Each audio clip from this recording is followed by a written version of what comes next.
two momentary theorems. First theorem would be the central slope, and then the second momentary theorem would be the tangential deviation. Tangential deviation is that is the distance from the tangent of the reference point to the elastic curve of the point. And then kita sa book equals to what? For rectangular, area is BH, set point is 1 half B. For triangular, area is half, area is half. Your area is 1 half BH, your x bar is 2/3 B, 2/3 dito. This is what I reference natin yung dito. And then if you have a second degree curve for yung parabola, your area is 1/3 BH. Your centroid from here is 3/4 B. And then if you have a third degree curve, your area is 1/4 BH. Your centroid from here is 4/5 B.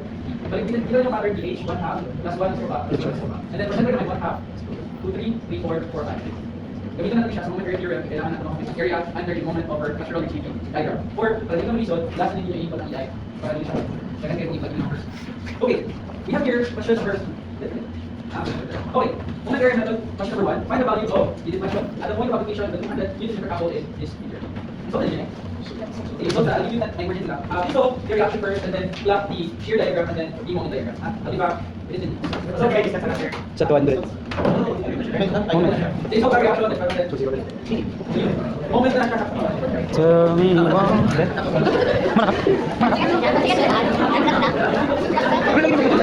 wala yung gi-apil sa lalo.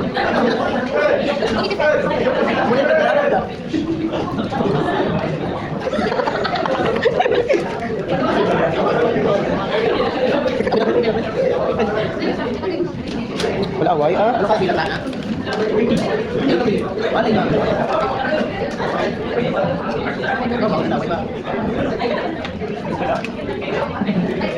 Ito, gaya mo tanda kami. Video Charles? Hindi naman kita. Ano yung bro? What is the deflection at this point?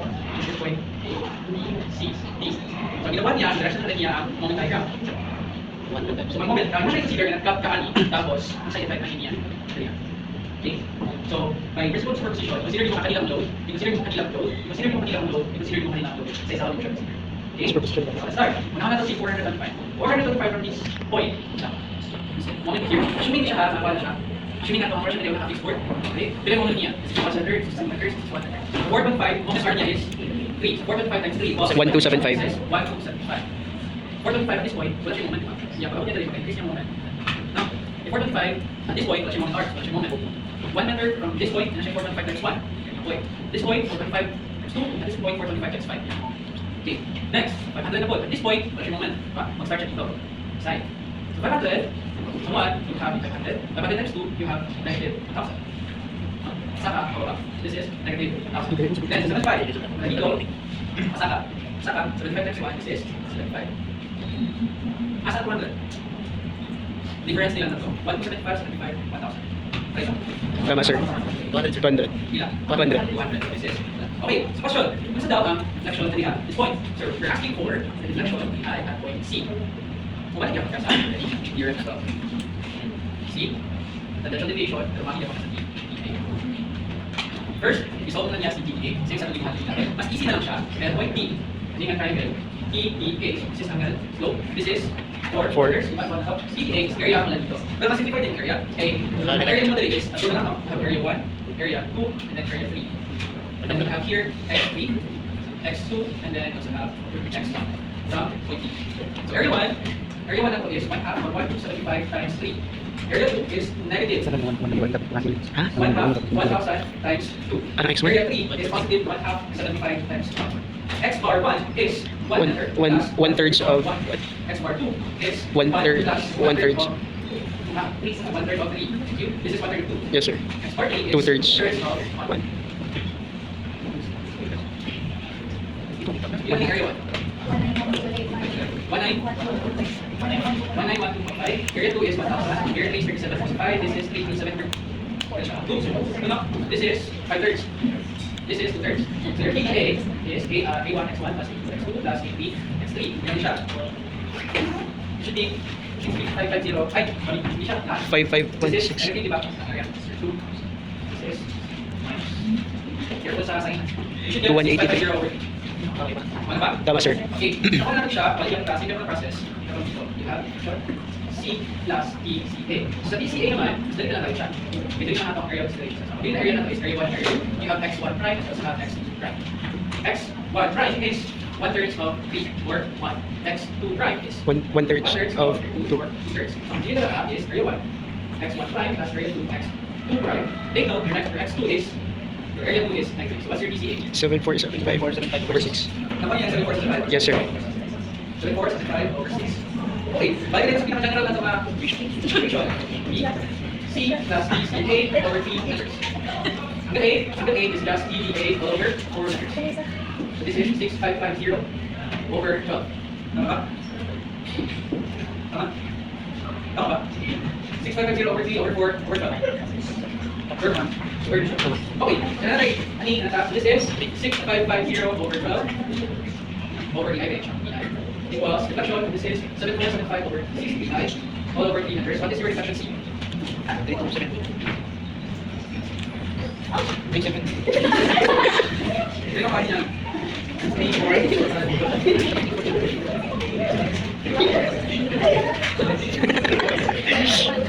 Sa katungilong pa dyan time ba? Isa sing alam pa natin kanina. 319.67. So yun lang. So pag kumain your red, ang very, kailangan na rin ninyo ma-imagine, kayo saan nawa sa curve. Kaya bata, ma-drawing ninyo ang relationship ng lang dalawa. Okay? Nag example.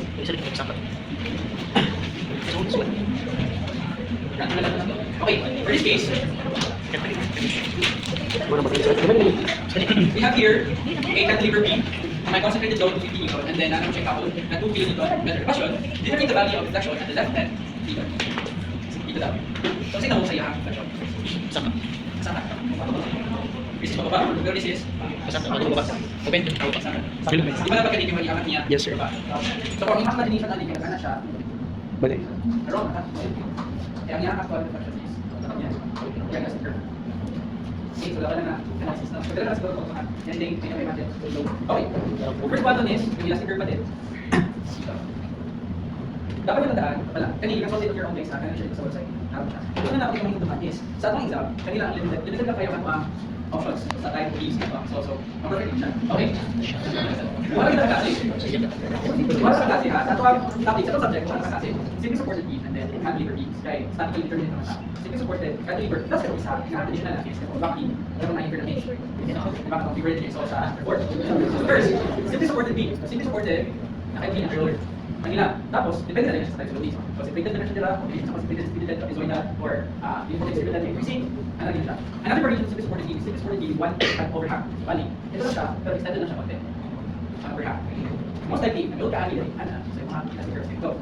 If nag-load ka sa overhang, ana, most likely, nasa paano. So, you have a negative deflection dito, but you have a positive deflection sa overhang. If naka-load ko ba, dito sa overhang. Another variation na is, simple supported with 2 sides na overhang. Bali, simple supported, overhang side, with overhang. Okay. So, kung nag-load ka rin po, concentrated load, nasa curve dito na. Okay? Nag-load ka rin tapos nag-load ka rin next, we're going to the variation. Simple supported, overhang sa long overhang. Next, we have the cantilever beam. Ano rin na siya? Cantilever. And then, yung last is prop beam. Cantilever, and na siya support, roller, pero naka-internal hinge. Again, asa ba yung internal hinge? Para pagkawas sa reaction arc. So, baka yung reaction arc, this is normal beam lang. Nga, titignan mo na siya, baka yung arc, titignan mo na siya, cantilever beam, yung naka-upward force arc. Baka yung siya. Kasi for example, naka-loading nga, before this video test. Kapit sa internal hinge, para mo siyang maka-section din nga, mas opening yung arc, then, plug sa arc, and then, loading. Okay? Ano lang, dapat mo naman. Okay, what if, naka-integration, yung nakita mo ang beam, naka-EI1, EI2. Usually, nakita mo siya sa cantilever, and naka-EI1, sa EI2. EI1, EI2. So, what naman is, ang moment section mo din ka, over EI1. Pag pwede mo kita rin, iman ako, yung moment expression is over. EI2. Lalo mo siya. Okay, so din niya guys, malaman ba? Deflection at supports, dire, P is equal to 0. Why na natin din ng Y is equal to 0? At supports, Y is equal to 0. At supports, pero your angle here is not equal to 0. Or your slope is not equal to 0. Not equal to 0. Ang cantilever, here, Y is equal to 0. Your slope here is also equal to 0. Kaya ang mga deflection, or ang mga elastic curve, straight dapat na siya dira, kaya mga tangent line, horizontal lang. Kaya sa list of cantilever, si automatic, ang imong tangential deviation is P, this is A. Tangential deviation P respect to A is equal to the displacement of P. Automatic siya. Pag-cantilever. Kaya ang imong support delay, slope is 0 man. So imong path is horizontal. Automatic. Yung tangent, elastic curve, tangential deviation, equal na siya sa imong deflection. Pag-cantilever. Ano lang, dapat mo naman, dito, slope na siya. Slope na siya. Dito, straight na. Okay. Ano natin ito guys? Ito kayo. Okay. Superficial. Sa method of superficial, discuss natin ni last, no? Ang idea lang ani is, if you break down ang low D, yan, consider dito siya lang close. And then, lagi na siya dali sa mga formula and direction. So, natin formula, ani? Ano nagyawag sa inyo? Ano nagyawag talaga?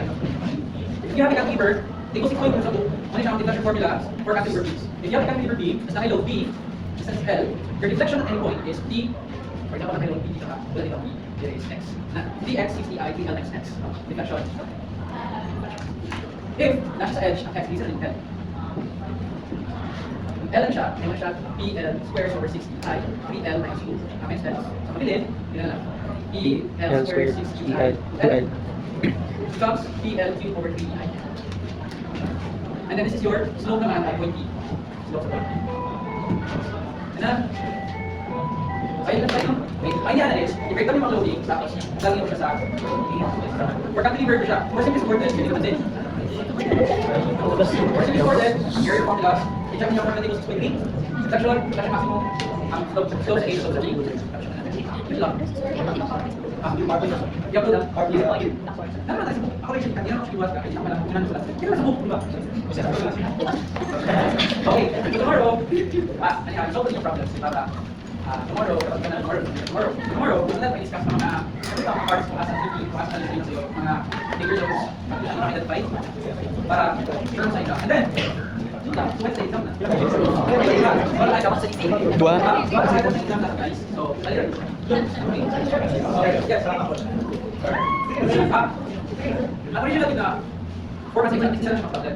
Tapos isolve siya using double attack. Tapos, ay, at least na to. Ah, kami pili. Double attack, moment area. Superposition of the So, double attack, moment area. I would go as far as giving you the final answer since you want the last. Ito na ang final answer. So, prove that the detection and the low is ganyan. Okay, alam ko lang ka guys.